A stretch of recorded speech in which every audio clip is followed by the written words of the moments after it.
જાડા મઠિયા બનાવવા માટે મઠના લોટમાં આપણે મરચું, મીઠું, અજમો બધી વસ્તુ એડ કરી અને થોડો ઘઉંનો લોટ લઈશું. તેમાં આપણે તેલનું મોવણ આપી અને ખાંડના પાણીથી સરસ મજાનો લોટ બાંધી લઈશું. તો હવે આપણે લોટને થોડું પાણી એડ કરી અને લોટને બાંધવાનો છે. જો વધારે પાણી એડ કરીશું તો આપણો લોટ એકદમ ઢીલો થઈ જશે. તો લોટ સરસ મજાનો બંધાઈ ગયો છે. હવે તેને આપણે દસ્તા વડે સરસ મજાનો ટીપી લઈએ.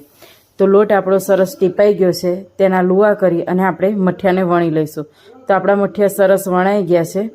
હવે ફૂલ ગરમ તેલમાં આપણે મઠિયાને તળી લઈશું. તો તમે અમારી રેસીપી જો ડિટેલમાં જોવા માંગતા હોય તો અમારી યુટ્યુબ ચેનલ દીપલબા સોલંકીમાં જઈ અને તમે ડિટેલમાં રેસીપી જોઈ શકો છો. તો હવે આપણા બધા જ મઠિયા સરસ મજાના તળાઈ ગયા છે.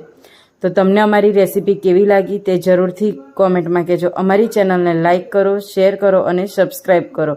અવનવી રેસીપી જોવા માટે અમને કોમેન્ટ કરતા રહેજો.